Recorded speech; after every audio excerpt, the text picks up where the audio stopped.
ہمارا lecture number 9 اور اس کے اندر سبق نمبر 7 ہمارا چلے گا شہری دفاع. اس کی ہم ریڈنگ کریں گے سب سے پہلے, اور ریڈنگ کرنے کے بعد سوال نمبر 1 لکھیں گے.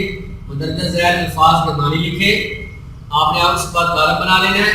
الفاظ معنی, پہلا لفظ ہے ہمارا لپکنا, دوڑنا, روک تھام, روکنا, اخراج, بہاؤ, بحال, برقرار, ڈسنا, کاٹنا, اشد, بہت ضروری, آگاہی, واقفیت, دشواری, مشکل, مصنوعی, بناوٹی, رونما, جو ظاہر ہو. الفاظ معنی کے بعد اب ہم مختصر سوالوں کے جواب لکھیں گے. آپ نے سب سے پہلے سوال نمبر 2 لکھنا ہے اور اس کی ہیڈنگ دینی ہے مندرجہ ذیل سوالات کے جوابات لکھیں.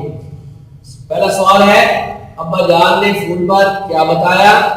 اس کا جواب لکھیں گے کہ شہر کی بڑی مارکیٹ میں بم دھماکہ ہوا ہے اور ہسپتال میں ایمرجنسی لگا دی گئی ہے. آگے ہمارا سوال ہے کہ دھماکہ کرنے والے لوگ کون ہیں. سوالیہ نشان لگائیں گے آپ, اس کے بعد جواب لکھیں گے اور جواب لکھنے کے بعد آپ لکھیں گے دھماکہ کرنے والے ملک اور قوم کے دشمن ہیں.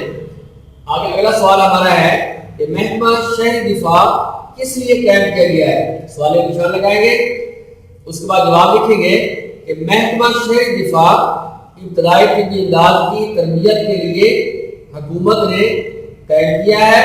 یہ ادارہ کسی بھی حادثے کی صورت میں زخمیوں کو ابتدائی طبی امداد فراہم کرتا ہے.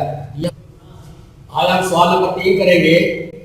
اس لیکچر کا یہ آخری سوال ہے. مندرجہ ذیل الفاظ کو جملوں میں استعمال کریں. جملے بنانے کا جو طریقہ ہے وہ آپ نے دیکھ لیا کہ ایک طرف لفظ ہے, اس کا ہم نے جملہ بنانا ہے.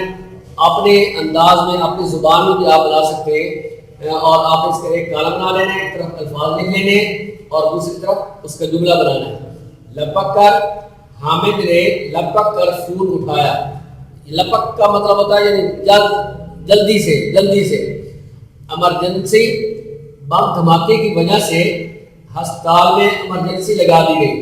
ایمرجنسی کا معنی بھی یہی ہوتا ہے کہ اس کو سب سے پہلے اس کا یعنی علاج کیا جاتا ہے, اس کو لیا جاتا ہے.